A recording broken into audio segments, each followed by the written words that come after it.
Hello friends, இது உங்களுடைய பாக்கியலட்சுமி பாரம்பரிய சமையல். இன்றைக்கி நம்ம பார்க்க போகிறது என்ன அப்படின்னா சிக்கன் குழம்பு தாங்க. இந்த சிக்கன் குழம்பு எப்படி கலர்ஃபுல்லாக ரொம்ப டேஸ்ட்டாக பண்ணுறது அப்படின்றத நான் இந்த வீடியோவில் சொல்லியிருக்கேன். அதுக்கு என்னெல்லாம் டிப்ஸ் யூஸ் பண்ணணுன்றதை நான் இந்த வீடியோவுக்கு இடையில சொல்லியிருக்கேன். அதை நீங்கள் ஃபாலோ பண்ணால் செம டேஸ்ட்டான நல்ல கலர்ஃபுல்லான ஒரு சிக்கன் குழம்பை நீங்கள் வீட்டிலையும் சமைச்சு சாப்பிட்லாம். ஸோ சிம்பிளான மெத்தட்லேயே நான் சொல்லியிருக்கேன், நீங்களும் ட்ரை பண்ணி பாருங்கள். இப்போ ஒரு பாத்திரத்தை அடுப்பில் வச்சுட்டு அதில் ஒரு 3 ஸ்பூன் எண்ணெய் ஊற்றிக்கலாம். அதில் கொஞ்சம் கடுகு போட்டுக்குவோம். அந்த கடுகு நல்லா பொரிஞ்சு வரும்போது இதோட கொஞ்சம் கருவேப்பிலை நம்ம ஆட் பண்ணிக்கலாம். இதில் ஒரு வெங்காயம் நறுக்கி வச்சுருக்கேன், பெரிய வெங்காயம், அதையும் அதில் ஆட் பண்ணிக்கலாம்.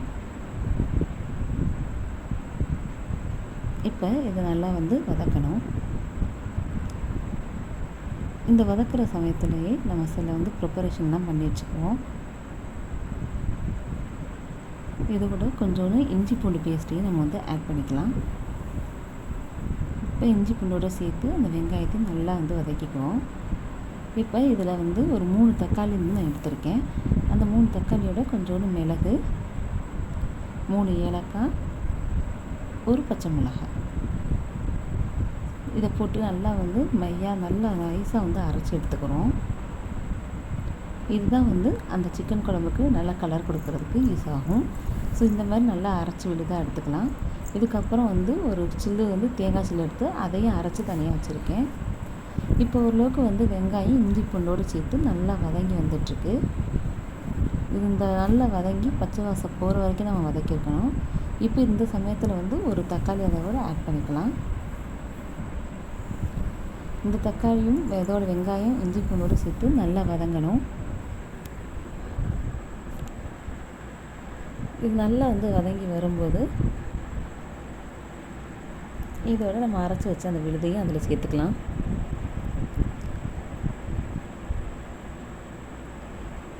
இப்போ இதை நல்லா வதக்கி விட்டுக்குவோம். இது நல்லா கொதிச்சு வரணும். நல்லா இந்த மாதிரி பாருங்க பிரிஞ்சு வருது.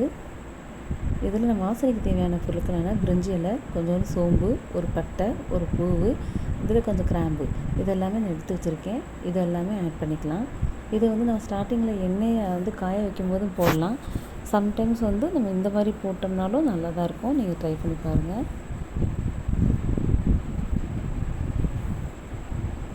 இதில் இப்போ நான் தேங்காய் அரைச்சி வச்சுருக்கோம்ல, அந்த விழுதை அதில் ஆட் பண்ணிக்குவோம். அதையும் இதோடு சேர்த்து நல்லா மிக்ஸ் பண்ணிக்கலாம். நல்லா கரண்டி விட்டு கிளறி விட்டுக்குங்க.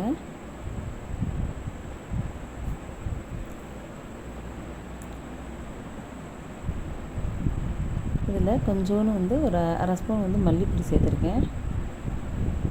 இதோட நம்ம சிக்கன் பொடி கொஞ்சம் சேர்க்க போகிறோம். நான் சிக்மார்க் சிக்கன் பொடி தான் இதில் சேர்க்குறேன். இது ஒரு ஸ்பூன் இருக்கும். ஏன்னா கொஞ்சம் காரமாக நம்ம சாப்பிட்டா தான் நல்லா இருக்குன்றதுக்காக 1 ஸ்பூன் சேர்த்துருக்கேன்.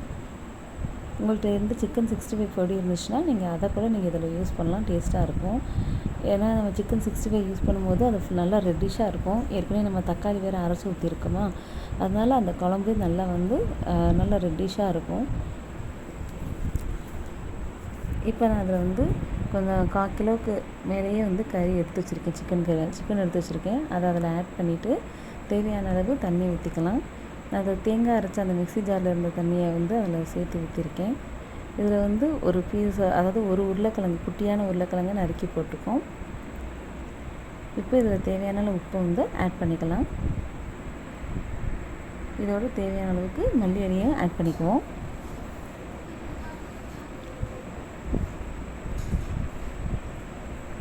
இதை நல்லா கொஞ்சம் கிளறி விட்டுருக்கலாம். இதை ஒரு மூடி போட்டு இதை நம்ம கொதிக்க விடணும். நீங்கள் எங்கள் சேனலுக்கு புதுசாக இருந்தால் சப்ஸ்கிரைப் பண்ணிக்கோங்க. பக்கத்தில் இருக்க பெல் ஐக்கானை கிளிக் பண்ணிக்கோங்க. அப்போ தான் நாங்கள் போடக்கூடிய வீடியோஸ் உங்களுக்கு நோட்டிஃபிகேஷனாக வரும். ஸோ எங்களுக்கு கொஞ்சம் சப்போர்ட் பண்ணுங்கள். இது மாதிரி நிறைய யூஸ்ஃபுல்லான வீடியோஸ் எங்கள் சேனலில் நாங்கள் அப்லோட் பண்ணியிருக்கோம். சிறுதானிய வகையிலிருந்து குழந்தை விரும்பக்கூடிய ஸ்நாக்ஸ் வரைக்கும் எல்லா வித வீடியோஸும் நான் அதில் அப்லோட் பண்ணியிருக்கேன். நீங்கள் போய் செக் பண்ணி பாருங்கள், உங்களுக்கும் பிடிக்கும். ஈஸியான மெத்தடில் எப்படி ருசியாக நம்ம சமைக்கலாம் அப்படின்றதும் அதில் நிறைய டிப்ஸ் அண்ட் ட்ரிக்ஸ்லாம் சொல்லியிருக்கேன். ஸோ நீங்கள் போய் செக் பண்ணி பாருங்கள். உங்கள் ஃப்ரெண்ட்ஸுகளுக்கும் கொஞ்சம் ஷேர் பண்ணுங்கள். இதில் வந்து நான் டிஸ்கிரிப்ஷன் பாக்ஸில் வந்து லிங்க் கொடுக்குறேன். எங்கள் சேனலில் இருக்கக்கூடிய மற்ற ஃபுட்டையும் நீங்கள் போய் பாருங்கள், டெஃபினட்டாக உங்களுக்கும் பிடிக்கும். அதே மாதிரி என் சேனல் பிடிச்சிருந்துச்சுன்னா சப்ஸ்கிரைப் பண்ணி வச்சுக்கோங்க. நீங்களும் இதேமாதிரி ட்ரை பண்ணி பார்த்துட்டு இதேமாதிரி நல்லா டேஸ்ட்டாக வந்து இருந்தது அப்படின்னா கீழே கமெண்ட் செக்ஷனில் வந்து கமெண்ட் பண்ணிடுங்க. ஸோ இது வந்து எங்களுக்கு ஒரு மோட்டிவேஷனாக இருக்கும். ஸோ நீங்கள் கொடுக்கக்கூடிய ஒவ்வொரு லைக்ஸும் கமெண்ட்ஸும் வந்து எங்களுக்கு ரொம்ப யூஸ்ஃபுல்லாக இருக்கும். உங்கள் ஃப்ரெண்ட்ஸுங்களுக்கு ஷேர் பண்ணுங்கள், சப்ஸ்கிரைப் பண்ணி வச்சுக்கோங்க. Thank you for your support. Thank you. இது மாதிரி இன்னொரு வீடியோவில் நம்ம சந்திப்போம்.